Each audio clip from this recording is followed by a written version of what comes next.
Good day mga ka-backyard. For today's video ay papakita ko sa inyo yung ating nilulutong balot. So ayan po. Paano nga ba magluto ng balot?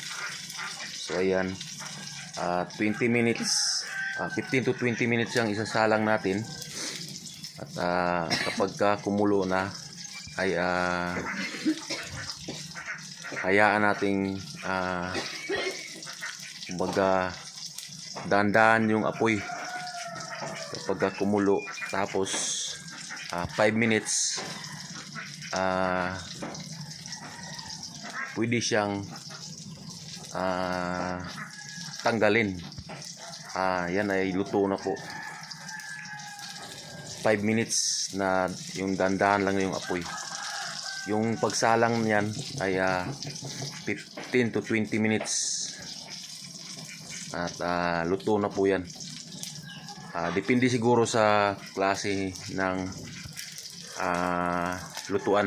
Sa amin ay kahoy yung gamit namin.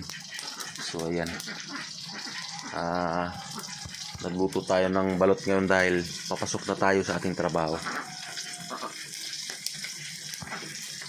At ito ay ibebenta natin. So ayan, papakita ko sa inyo. Ayan yung ating balot ngayong araw. So meron tayong 40 pieces na balot dahil yan lang po yung ating na-harvest ngayong araw. Hindi natin dinamihan ng pagluto dahil 17 days pa lang po ito. Mas pasarap kasi yung 18 days na balot talaga. Pero may naghanap din ng 17 days tsaka 16. Pero ito muna yung ating niluto ngayong araw. Papasilip ko rin sa inyo yung ating incubator po. Dito sa ating incubator ay sa ating styro box na incubator ay mayroon na po tayong 6 na tray na nakasalang po. Isa na lang yung bakante. So ayan, dalawa pala yung extension doon dito sa taas na bahagi. So ayan, tuloy-tuloy lang po tayo sa ating ginagawa dahil ito po'y naging hanap buhay na natin. Pwede nang pang araw-araw na kitaan. So ayan po, medyo mahina yung ating boses dahil kagigising lang natin. Ayun po ay February 5 araw yung ating trabaho. So ayan, dito naman tayo sa kabilang incubator. So ayan, bakante po yan dahil paubos yung supply. Pero mamaya ay meron tayong pipick upin na itlogs doon sa ating supplier ng itlog. So dito naman sa malaking incubator ay nadagdagan ng isang tray. Bali 6 na tray na po yung ating nakasala ngayon. So ayan,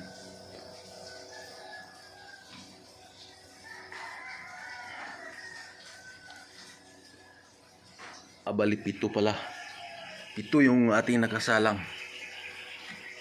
Dito tayo nagbawas kanina ng niluto natin, hindi natin inubos. So ayan, ayan po yung kagandahan sa ganitong business dahil tuloy-tuloy talaga yung kitaan. Kapag may itlog lang, napakasarap. Isipin po na dito tayo kumikita ng malaki sa ating DIY incubator. ayan, scrap na materialis yung ating ginamit. At naging successful yung ating ginawa. So kung gusto nyong gumawa ng ganitong klaseng incubator ay huwag kayong mayang mag-comment at ituturo natin yung ating natutunan sa paggawa ng incubator na DIY po. So ayan, sa may mga itikan dyan, gusto nyong gumawa ng incubator, napakadali lang po, hindi naman pahirapan yung paggawa nito.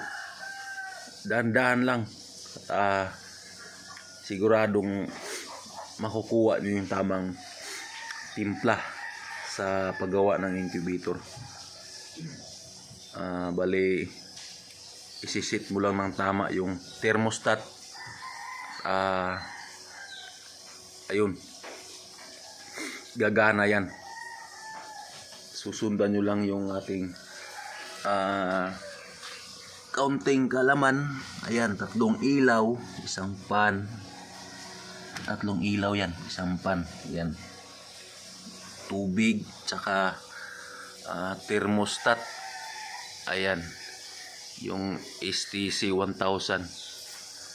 Ayan po yung ating ginamit. So ayan lang po sa araw nito at maraming salamat po sa manonood ng ating video po. At God bless po sa ating lahat. Happy farming. Bye-bye.